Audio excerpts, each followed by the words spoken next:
2026 সাল আসতে আর 1 মাসের মতন সময় রয়েছে। এর মধ্যে 2026 সালের বিশ্বকাপের উত্তেজনা শুরু হয়ে গেছে।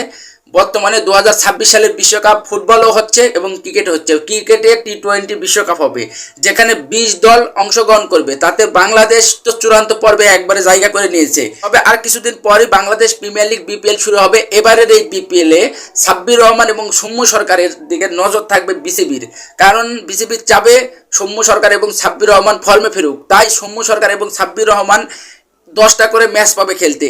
আর এই 10টা ম্যাচে সৌম্য সরকার এবং সাব্বির রহমান নিজেদের প্রতিভা যদি মেলে ধরে আর ভালো ব্যাটিং যদি তারা করতে পারে, তাহলে ন্যাশনাল টিমের দরজা খোলা।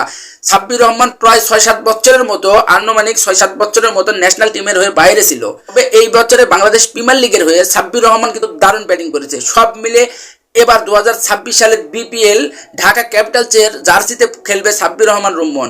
এছাড়াও সৌম্য সরকার খেলবে নোয়াখালীর হয়ে। আর এই দুই ক্রিকেটার ন্যাশনাল টিমে ঢুকে যেতে পারে, যেখানে বাংলাদেশের 1, 2, 3, 5 নম্বর ব্যাটিং পর্যন্ত ভালো রয়েছে। কিন্তু বিশেষ করে 6-7 যারা ব্যাটিং করছে, শামীম পাটোয়ারি, পারভেজ হোসেন, ইমন, জাকির আলী, অনিক, এই ব্যাটসম্যানগুলো ধারাবাহিকভাবে তারা নিজেদেরকে মেলে ধরতে পারছে না। এই কারণে বাংলাদেশ দল একের পর এক ম্যাচ ফিনিশারের অভাবে বাংলাদেশ ভালো স্কোয়াড দাঁড়া করতে পারছে না, বাংলাদেশ হেরে যাচ্ছে। সেই দম কিন্তু সাব্বির রহমান এবং সৌম্য সরকারের ভিতরে রয়েছে। সৌম্য সরকার কিন্তু ভালো বোলিংও করতে পারে, সাব্বির রহমান কিন্তু ভালো বোলিং করতে পারে। আর টি-20 বিশ্বকাপে কিন্তু ভালো রান করতে হবে। এখানে শ্রীলঙ্কা এবং ভারতের মাটিতে টি-20 বিশ্বকাপ হবে। এই বিশ্বকাপে ভালো পারফরমেন্স না দিলে আর প্রথমে ব্যাট করে 170-80 রানের মতো না করতে পারলে একবারে জিতা অসম্ভব। যেখানে ছোট দলগুলো, নেপালের মতন দল, তারা টি-20তে প্রথম ইনিংসে ব্যাট করে 190, 80, 70 প্লাস রান করে ফেলে। কিন্তু বাংলাদেশ প্রথমে ব্যাট করলে 150, 160, টেনাটুনা করলে 160-65 হয়। এই টেনাটুনা 160-65তে টি-20 বিশ্বকাপে ভালো পারফরমেন্স করা সম্ভব না, আর 160-65তে জিতা অসম্ভব।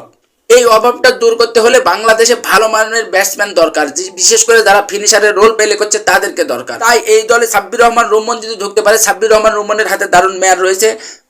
ওপেনিং হিসেবে তানজিব হোসেন তামিম থাকছেন, এছাড়াও আরেক ব্যাটার সাইফ হোসেনও থাকছে। সাইফ হোসেন দারুণ ব্যাটিংও করতে পারছে, সাম্প্রতিক সময়ে এশিয়া কাপের পর থেকে সে দারুণ ব্যাটিং করছে। সব মিলে 2026 সালের বিশ্বকাপের স্কোয়াডটা চূড়ান্ত পর্যায়ে ঠিক করবে বিসিবি এই বিপিএল এর পর। এই বিপিএল এ যেই প্লেয়ারটা ভালো করতে পারবে তাকেই স্কোয়াডে ঢুকে যাওয়ার একটা সম্ভাবনা বেশি। তো এবারের এই বিপিএল বিশেষ করে বাংলাদেশের ন্যাশনাল টিমে যারা ঢুকতে আগ্রহ আছে তাদের জন্য অনেক একবারে একটা ভালো একটা প্ল্যাটফর্ম। এই বিপিএলে ভালো করলে একটা প্লেয়ার কিন্তু 10টা করে ম্যাচ পাচ্ছে। একটা প্লেয়ার কিন্তু 10টা করে ম্যাচ পাচ্ছে। এই 10টা ম্যাচে ভালো পারফরমেন্স দিতে পারলে ন্যাশনাল দলে তার জায়গা পাকাপোক্ত হবে এবং বিশ্বকাপে সে